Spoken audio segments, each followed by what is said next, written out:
Bugger, I should have got some tea. Not to worry.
All right, I guess we'll get started and let people join in as they come in.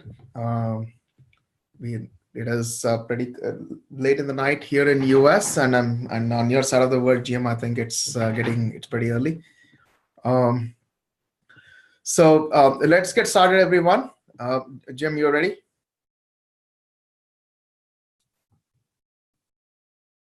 Are you on mute?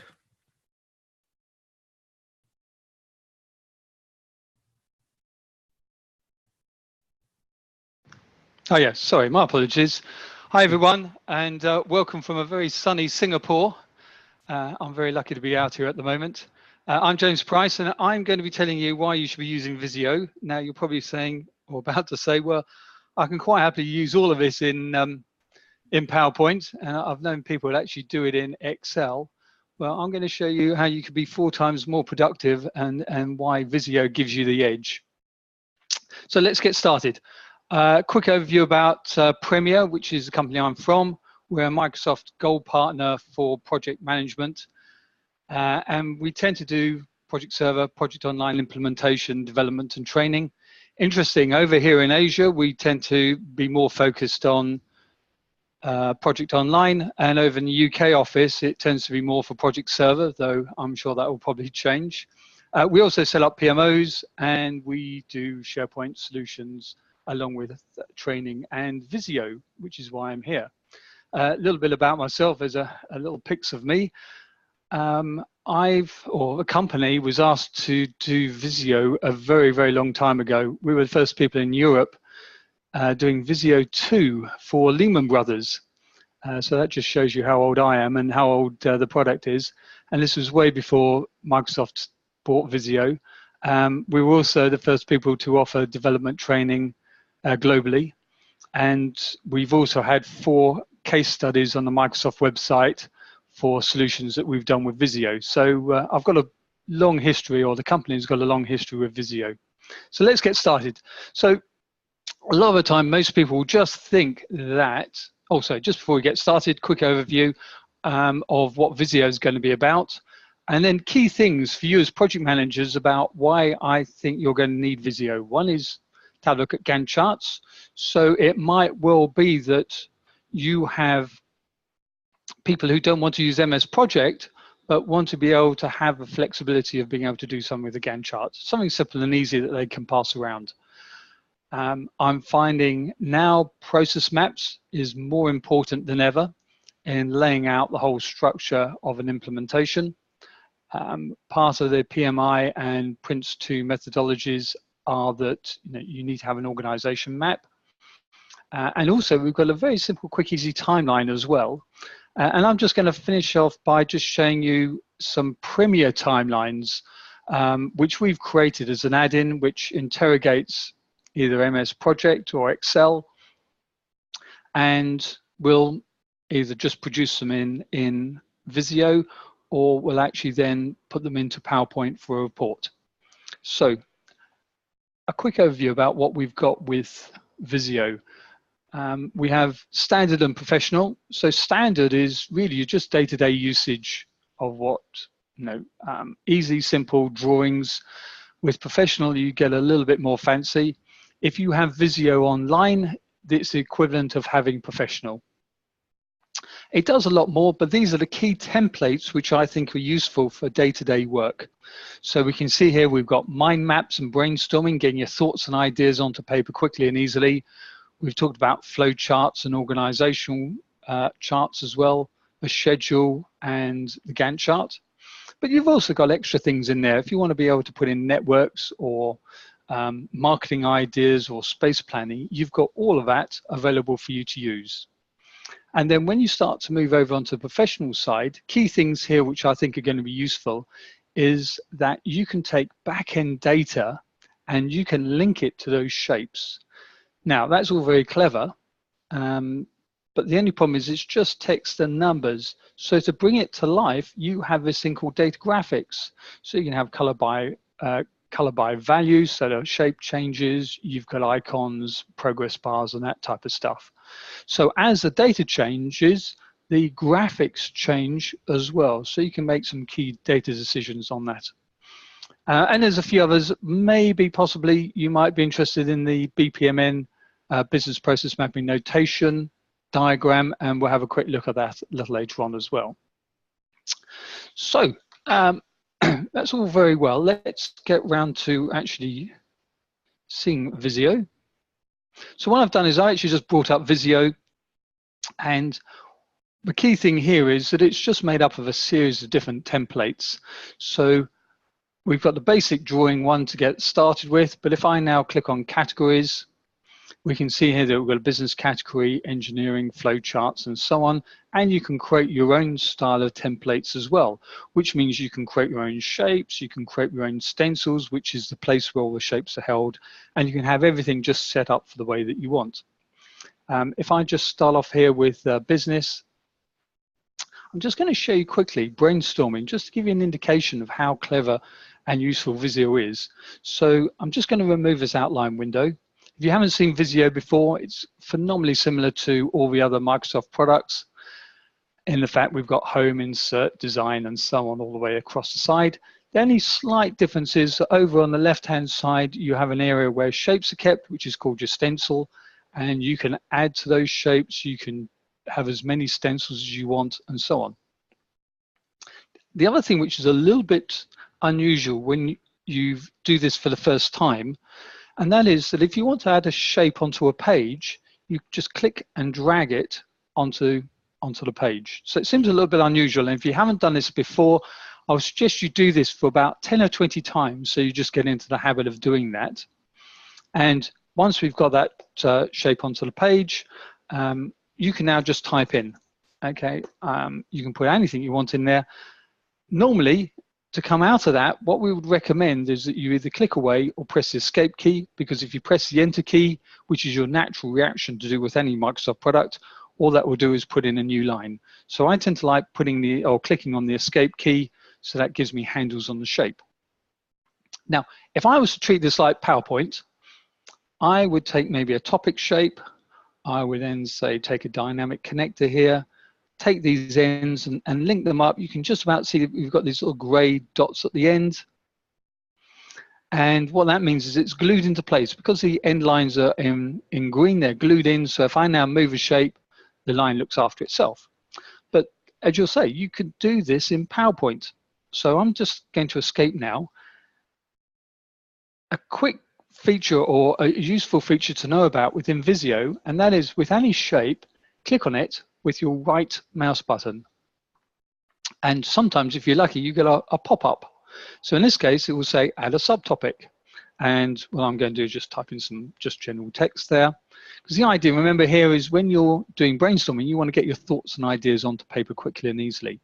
So here, if I now decide to move that shape, you can see here that the line automatically connects up, as you'd expect. If I wanted to put in multiple shapes in here, so I'm going to cheat. I'm just going to put in some numbers. And in they go. If I wanted to have something at the same level, I can right mouse button and add in a peer topic. Okay, so you can see how that works as well. And I'm going to then pick out another main topic. You wouldn't normally do this, but I just want to show you a couple of little features. So if I now click on these two shapes and link them up together, we're using something here called dynamic glue. I won't bore you with that for the moment, but let's just right mouse button, add in some multiple subtopics. So again, I'm just going to cheat. I'm just going to put in some characters, and then it goes, and it's a mess. And that's not a problem, because remember, we're trying to get this down as fast as possible.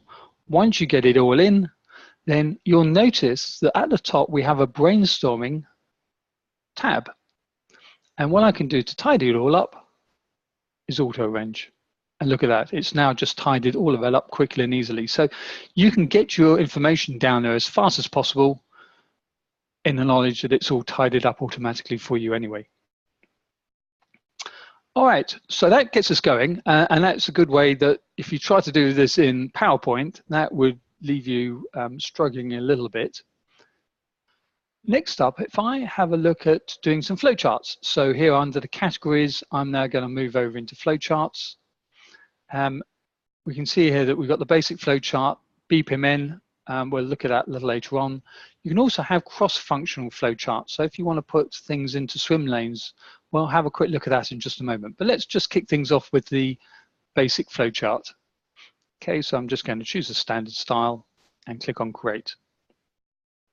And now if I click and drag my shape onto the page, what this will do is, you'll notice if I take my mouse pointer over the shape, I get these little pop-up arrows which are just outside. And if I take my mouse pointer over one of these arrows, what it will do is it will give me one of 4 shapes. Now, one of those 4 shapes are taken from these top 4 shapes in my stencil. Now, if I don't want to have a look at a sub-process, I can just move that down. But if I want to maybe have a custom 4 in its place, I can just click and drag and put that custom 4 shape in its place. Okay, so now if I take my mouse pointer, you can see the custom 4 is possibly changed. But here, what I'm going to do now is I'm just going to create a very, very simple chart. Phenomenally simple, and we'll just keep it like that for the moment. Oh, just one more. Okay, now you're going to say, James, of course you can do that in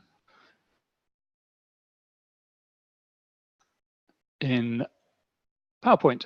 And yes, you can. Now, the thing which I like about this is, let's pretend that in between those 2 orange shapes, I've forgotten to put in a process. Okay, and that can quite happily happen. It may be that you don't want to do it now. It may be that later on, because process maps are living, breathing things, they should be amended.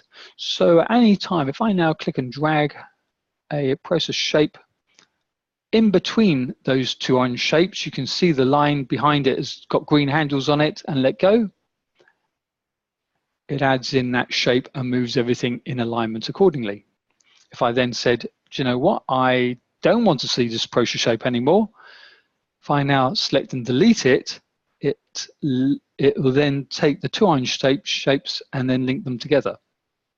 And just to prove they're linked, then you can see here that if I then just move these around, we've got the line which automatically links them up together.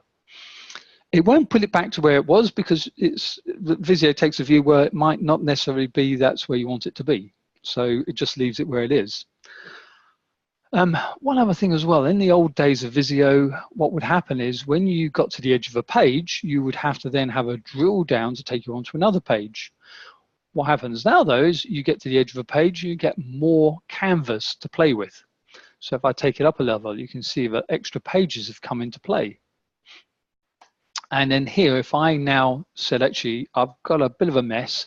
Actually, my page is out of alignment as well. So if that ever happens, just down here, we've got a zoom bar and we've got a fit to page, fit to current window button, and that just takes me back. Or if you're pretty good at your keyboards, that's Control Shift and W. Now here, what we've got is a bit of a mess. Okay, and there should be no reason for that. You've got a line and position, so there's no reason why these shouldn't be out of alignment. However, what I can do here is I can click on the auto space and align, and look at that, it's just tidied all of that up for me. So pretty cool and impressive on that front. Oh, and by the way, if I want to have another line taking this first process, and I wanted to say, actually, I want a line going into this decision box, all I have to do now is just click and drag on the arrow, and it gives me a line in there as well. So hopefully you can see this is pretty impressive.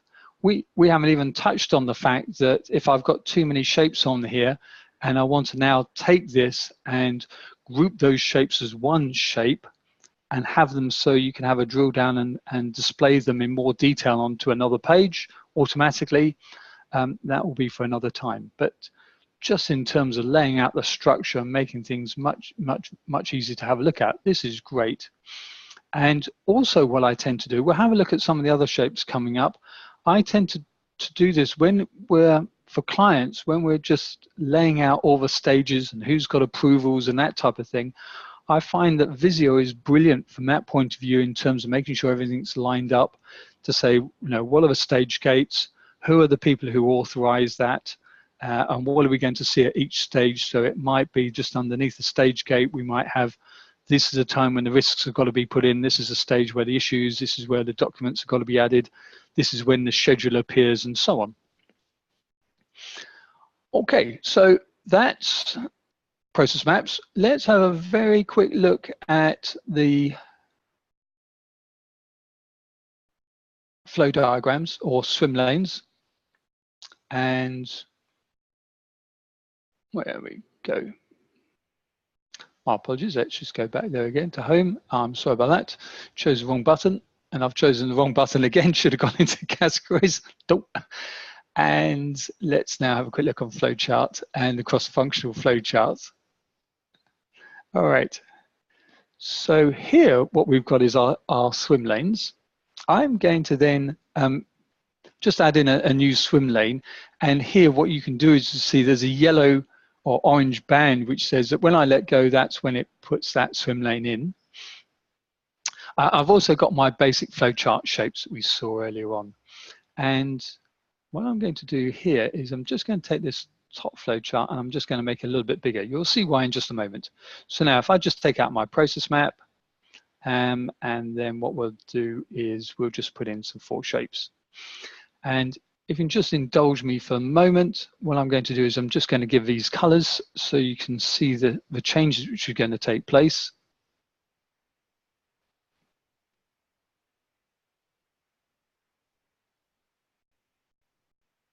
Okay, so let's have a situation where we've got our flowcharts in there, and at any time I want to be able to move this function, I select the whole swim lane itself, drag that down, And you can see because we've got it that the line looks after itself, then Excel does all the changes for us, okay, which I think is pretty cool.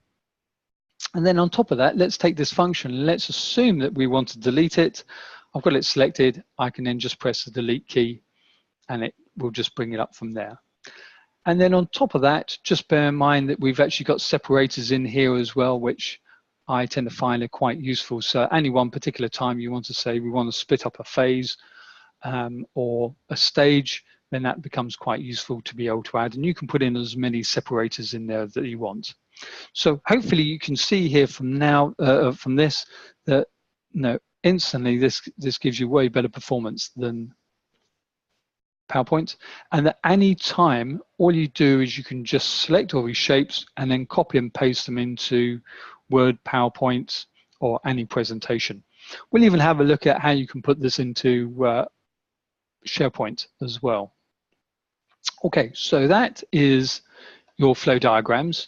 Again, I'm finding more and more we need to have organizational charts put into a business case or a pseudo business case for most companies. And again, Visio is brilliant from that point of view. What we can do here is go into File and New.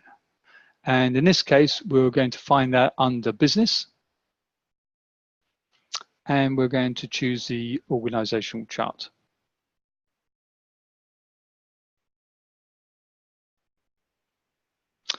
Now, you'll also have noticed next to that tab, there's also an organizational chart wizard, which means that if you happen to have a database, it could be an Excel file or something a bit more complicated, you can get Visio to automatically create the diagram for you. And if you've got pictures, it will automatically add pictures for you as well, which again is pretty cool.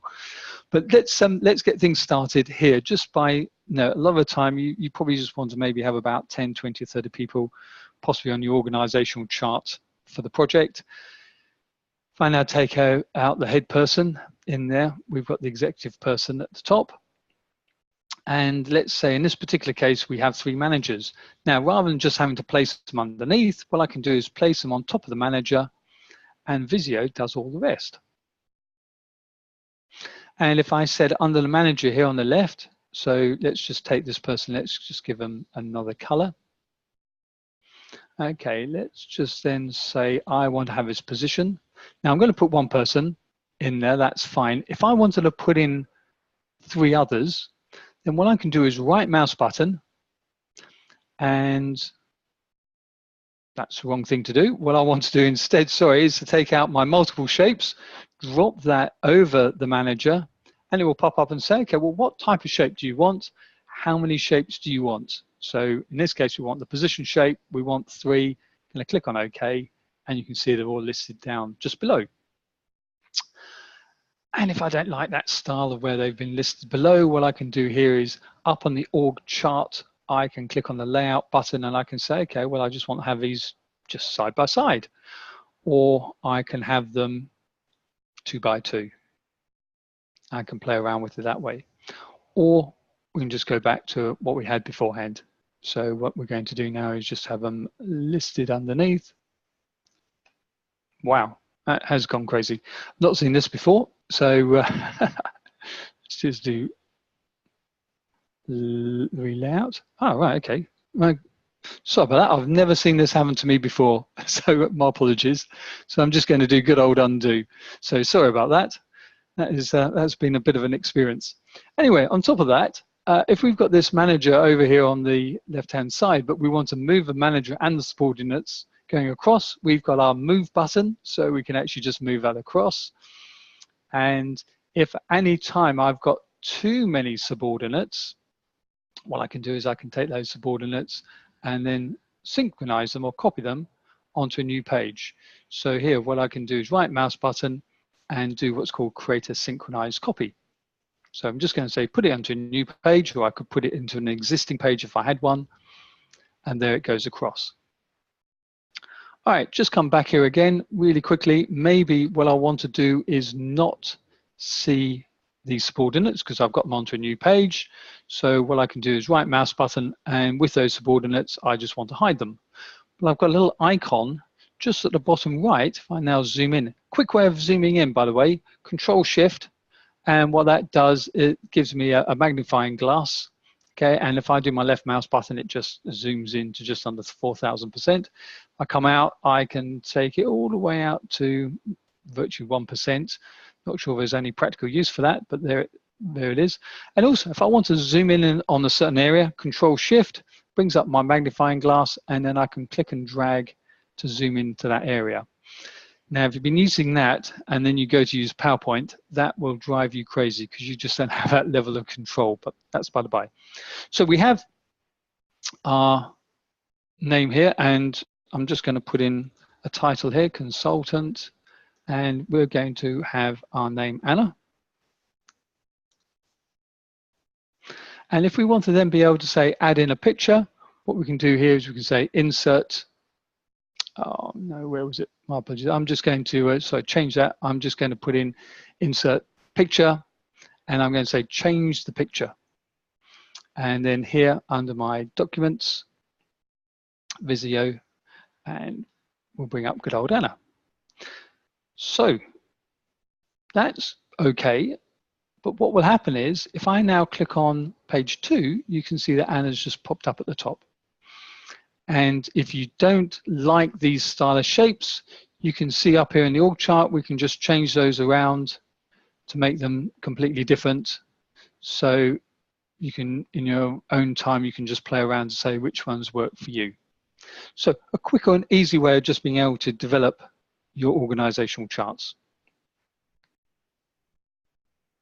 Next up, let's have a quick look. If we've got people who you want to have a Gantt chart for them to produce a Gantt chart, but you think that MS Project is a little bit too expensive, or it's just a little bit complicated for people, then under categories, we've got schedule. And in here, we've got a Gantt chart. You'll also notice we've got a PERT chart in there as well. I found that the calendar here isn't great in my experience. That's not to say that you shouldn't try it out and see if it works for you. I'm going to choose the Gantt chart. And what it will do is it will come up with a dialog box and say, as a default, how many tasks do we want? I'll stick with a default of 5. And when do we want to have as a start and a finish date? And then the hours per day. And then what it will do is just create this for you. So if any time you want to be able to type in some text, you can just straight in and type it in.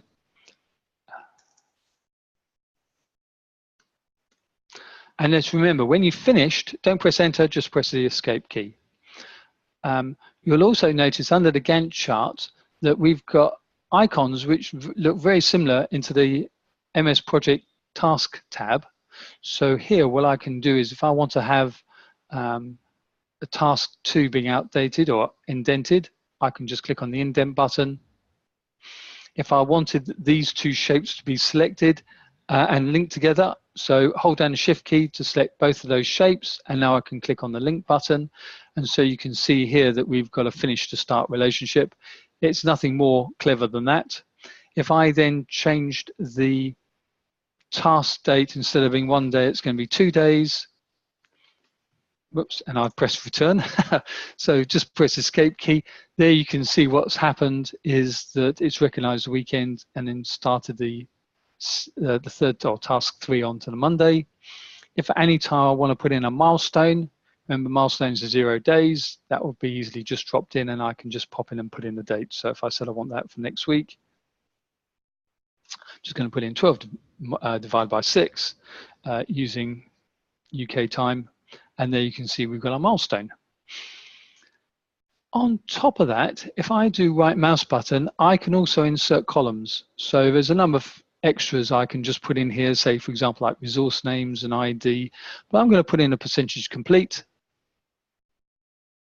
I can then just move that around. And if I said that this task now is going to be 50%,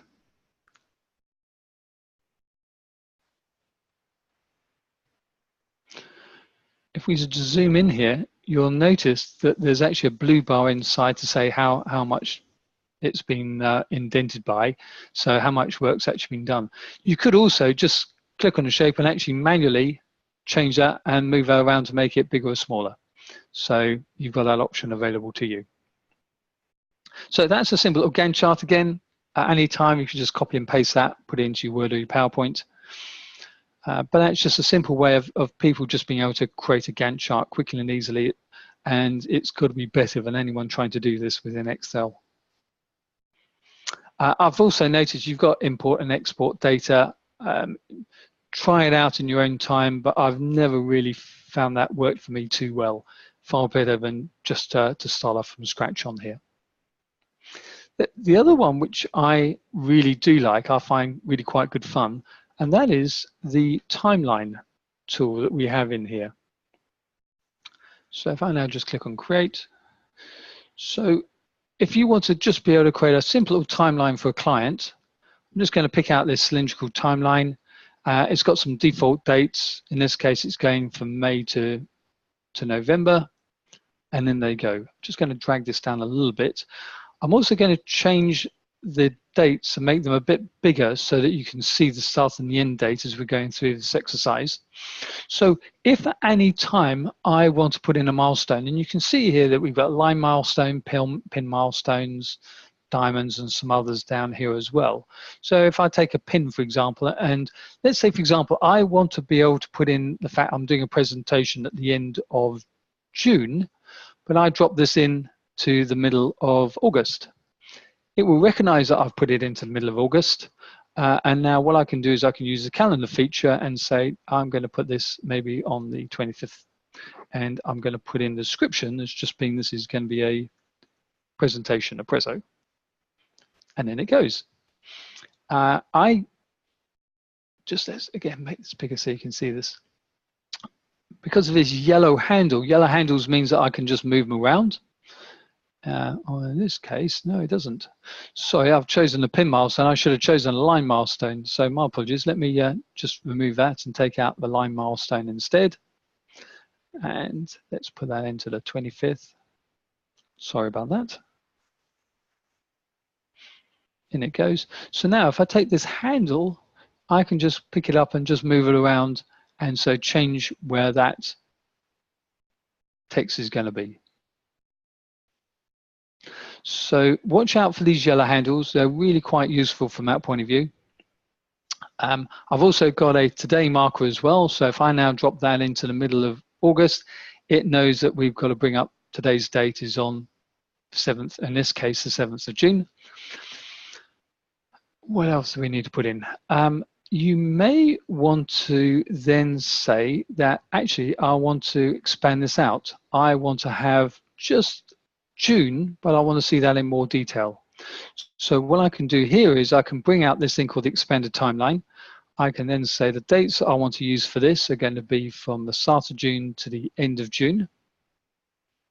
And you'll see here that we've got just some little dotted lines in here, which will then just expand out June for me. And of course, we can see we've got the milestones in place. If I move one, as you'd expect, the top one moves. And if I take the top one, as you'd expect, the bottom one moves. And then as well, if we wanted to put in a block interval, so I wanted to expand this and explain what's happening in more detail, then I can do so as well. And then just to finish this little exercise off, what I tend to find tends to be really useful, let's have some squiggly brackets, just drop them into place.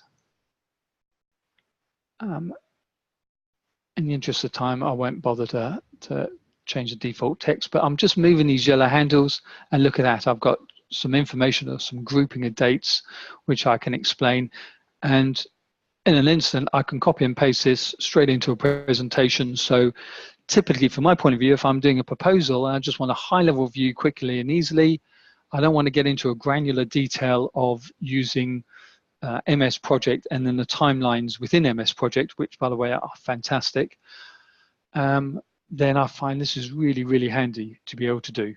So that's your schedule.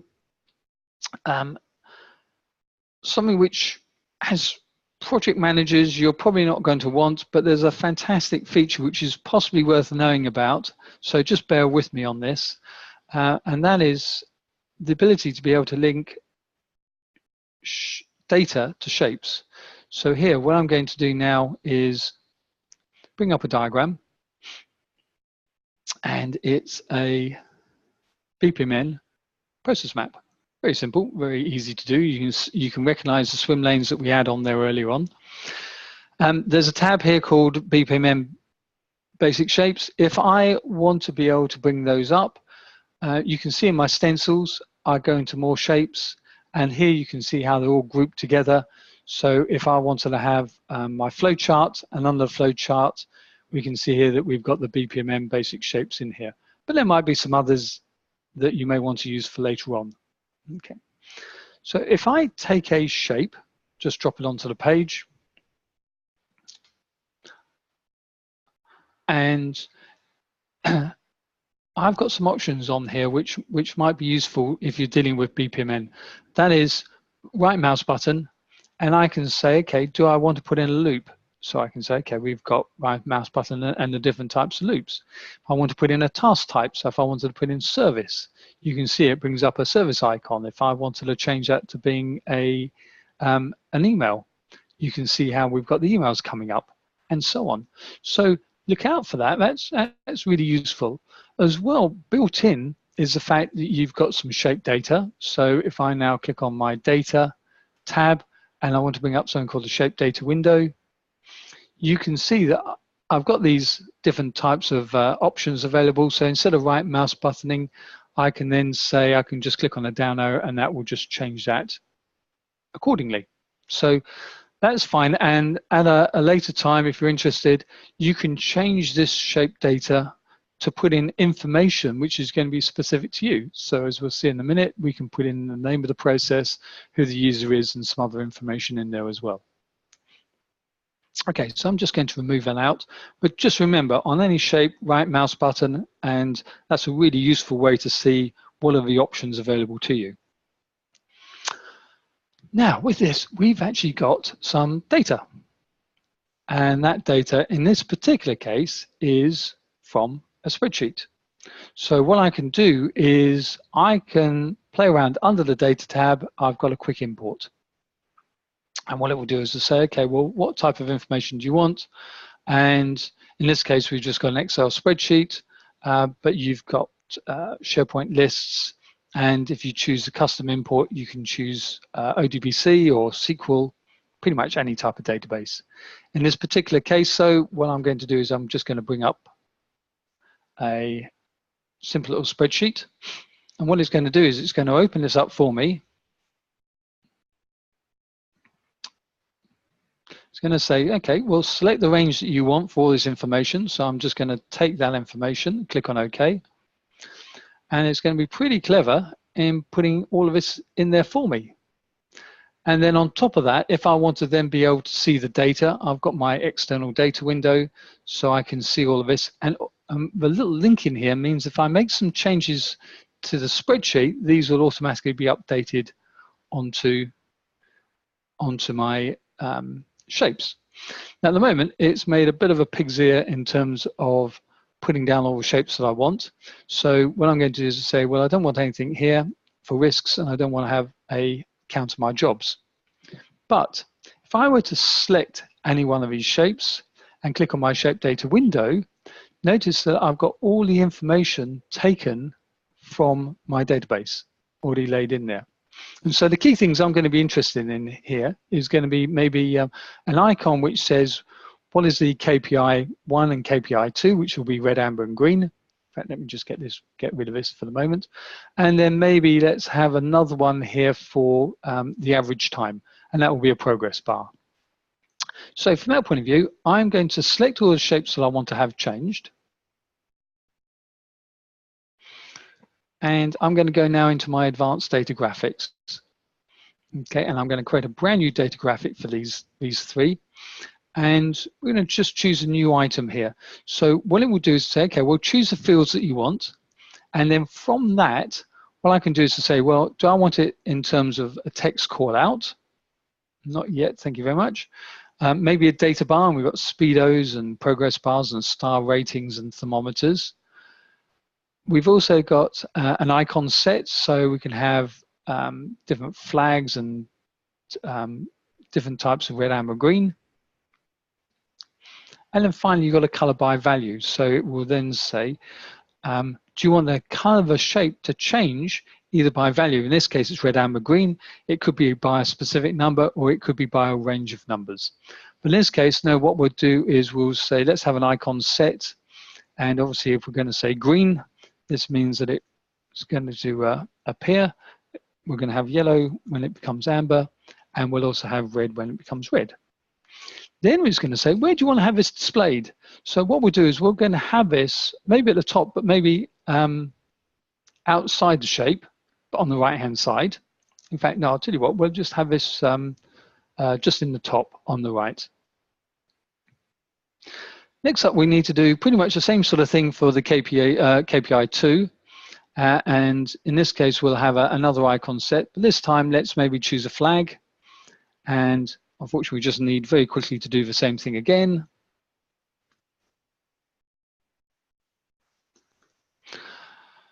In this case, we will have that on the right-hand side, but we'll have that above the shape. And then finally, we'll have the average time. In this case, what we'll do is we'll have this as a progress bar, but we'll say that the minimum is 0, the maximum is just going to be 5. Click on OK. And then once that's done, we can now just click on OK, and we can then apply that to all those shapes. Now, what I've done is made a mistake here because I've put the progress bar over to the right. And what I should have said is let's just change that and put those just underneath. Not a problem. Go back into my advanced data graphics. This is the one that I've made some changes I've created. So I'm just going to edit the data graphic. And with this data bar, edit the item. In this case, so what I'm going to do is instead of using the default positions, I'm going to put that below the shape. And we'll have that in the middle. Okay, quick apply to see what that's going to look like. That looks good. And there you go, you can see how that's updated. So all of a sudden, you've got something now which really stands out and works quite well, especially because all the back-end data, as things change on the back-end data, you can just do a refresh and all of that will be updated immediately. And then on top of that, you've got the ability to take any one of these diagrams and then just put them into SharePoint. So I've been playing around with this from earlier on. We've got a standard SharePoint page. I was messing around. I've noticed that you can see here, I've put one which takes up about 2/3 of the page. Personally, I think that's just a little bit too small. What I've done is I've scrolled down and I've actually chosen the whole one column. Whoops, chosen the whole one column, and there it actually works much better. You can also see in here that we've got a zoom button to be able to zoom in, and then I can just click and drag. No, I can't. I can just move around using my scroll bars to get around that way, to be able to see this information. And if I want to be able to see this in any detail, I've got my fit to window, which takes me back to where I was beforehand. There is an option as well, something that we're working on, and that is that you can, when you click on a shape, for example, in a side window, you can actually bring up all the information which is specific to that shape. And that's a little bit of JavaScript. There's a JavaScript API which allows you to do that, and that's freely available on the Microsoft website. Or you can come to us if you've got any queries or questions on that. How did I bring this up? All I did was just go into my documents tab, and then just loaded my document up, brought it up that way. And then once that was done, all it was is just then going in and then clicking on File and Viewer. So here, if I just scroll down to the bottom,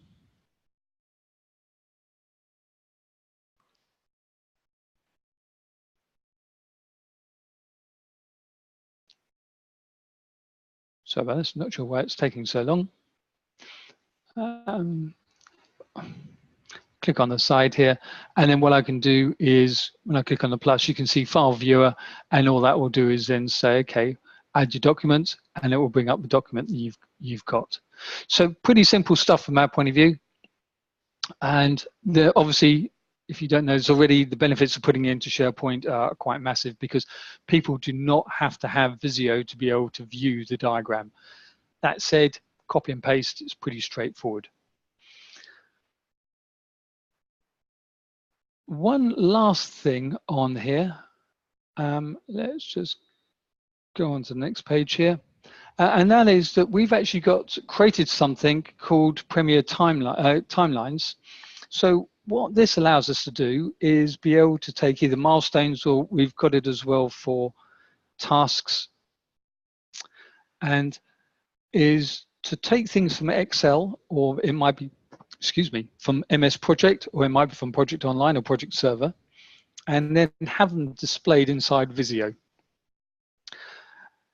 In this particular case, we've just got it so that anything in red means that it's fallen behind on the baseline, and the line shows you how far it's fallen behind.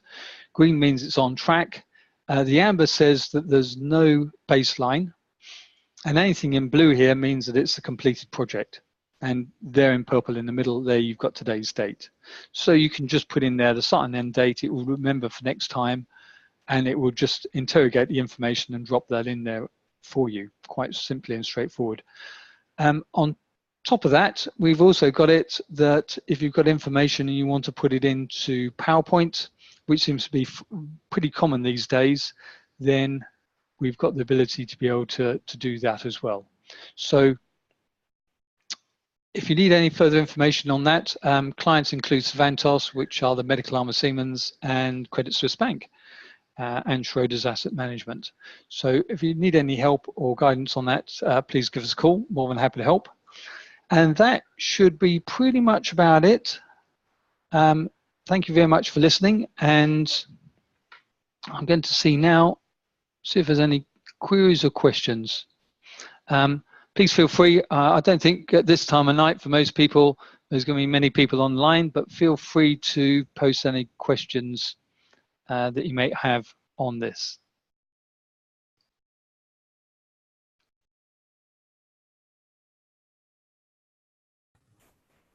All right. Thank you, Jim, for an awesome presentation. Let me check if there are any questions in the chat. Yeah, doesn't look like it at the moment. Yeah. Looks like I've been so comprehensive that it's covered everything. Yeah.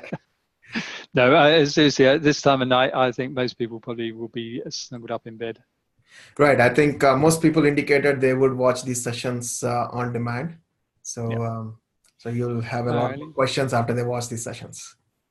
All right. So if anyone needs any help with Visio or Project Online or Project Server, please feel free to get in touch. And thank you very much indeed for watching.